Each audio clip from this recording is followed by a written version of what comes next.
যেমনটি বলছিলাম, উপদেষ্টা রিজওয়ানা হাসান জানিয়েছেন ফেব্রুয়ারিতে নির্বাচন হবে। এখানে আর কোনো প্রশ্নবোধক চিহ্ন তোলার সুযোগ বা অবকাশ নেই। এতদিন ধরে রাজনীতির অন্দরমহলে আমরা যে গুঞ্জন বা ফিসফাস শুনেছি যে ফেব্রুয়ারিতে নির্বাচন হবে কি, সেই প্রশ্নের এবার অবসান হতে যাচ্ছে। তাহলে আমার তো মনে হয় যে কিছু ক্রাইসিস তো ছিলই, তো অলমোস্ট অনেকগুলো ক্রাইসিস কেটে গেছে এবং এটা চূড়ান্তভাবে বলা যাবে 15ই অক্টোবরের মধ্যে জুলাই সনদটার ইমপ্রুভমেন্ট কতখানি হলো। আজকেও যেই ঐক্যমত্য কমিশনে সবাই বসেছে, আমাদের জন্য যেটা আনন্দের সেটা হলো রাজনৈতিক দলগুলো মোটামুটি কাছাকাছি, দেশের প্রয়োজনে, জাতির প্রয়োজনে সবাই নিজের জায়গা থেকে একটু একটু সরে এসে একটা জায়গায় মানে একত্র হচ্ছে। তো যদি জুলাই সনদটা বাস্তবায়ন হয়ে যায়, এবং এখন বরং যে আলোচনাটা চলছে যে এই যে জুলাই সনদটা এটা আসলে রেটিফাই যে করা হবে, এইটা কি একই সাথে গণভোট হবে কিনা, মানে পার্লামেন্টের আমরা যেটা স্পেসিফিকলি বলেছিলাম সামনের যে নির্বাচনটা, এই নির্বাচনের ম্যান্ডেটটা কি হবে, তো সেটা মোটামুটি এখন সবাই একমত এসছে যে সামনের সংসদ নির্বাচনের ম্যান্ডেটটা হবে জুলাই সনদকে বাস্তবায়ন করা।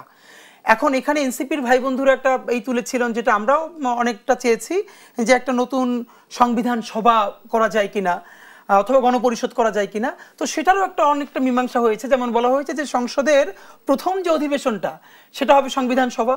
দ্যাট মিনস সে এই জুলাই সনদকে সে বাস্তবায়ন করবে, এরপর থেকে সে সরকারের কার্যক্রমে যাবে। তো আমার মনে হয় যে এই সরকারের জন্য তো সব থেকে বড় চ্যালেঞ্জ ছিল যে কোনো জুলাই সনদ, কোনো বিচার এগুলো না করে ছেড়ে দিয়ে একটা নির্বাচনে সে চলে গেলে তার তো ঐতিহাসিক দায় থেকে যাবে। তো আমাদের এখন দুটো কনসার্ন, প্রথমত হলো জুলাই সনদটা জনগণের আকাঙ্ক্ষা নিয়ে কতটুকুন বাস্তবায়িত হবে এইটা, দ্বিতীয়ত হলো বিচার। দেখুন, ধরেন জুলাই সনদ অফকোর্স এটা জাতির সবার জন্য দরকার, কিন্তু আমরা এই যে এতগুলো গণহত্যা হলো, এই গণহত্যা দৃষ্টান্তমূলক কয়েকটা বিচার যদি আমরা না করে যেতে পারি, তাহলে আপনি আমাকে বলেন যে এই যে শহীদ পরিবারগুলো আছে তারা ঠিক কোন মোটিভেশনে ভোট দিতে যাবে। মানে সে ভোট তো এই জন্য দিতে যাবে যে তার পরিবারের একজন সদস্য নতুন বাংলাদেশ বিনির্মাণে জীবন দিয়েছে। কিন্তু শরীফ ওসমান হাদী সময় নির্দিষ্ট করে দিয়ে আসলে বিচার করা সম্ভব। এক্স্যাক্টলি, এই জন্যই আমরা যেটা বলেছি যে দেখেন যে তাড়াহুড়ো করে জাস্টিস হারিড জাস্টিস বারিড, আবার এটাও তো সত্য যে জাস্টিস ডিলেড জাস্টিস ডিনাইড। তো আমরা এখানে যেটা বলেছিলাম সেটা এখন সরকার একটু করে অ্যাড্রেস করেছে। দেখেন, 1 বছর ধরে আমরা চিৎকার করেছি যে আপনি কেন একটা ট্রাইব্যুনাল, আপনি এখানে তুমুল গণহত্যা হলো, আপনি 5টা ট্রাইব্যুনাল করতেন এবং প্রত্যেকটাকে আবার অবজার্ভ করার জন্য ভিন্ন টিম রাখতেন।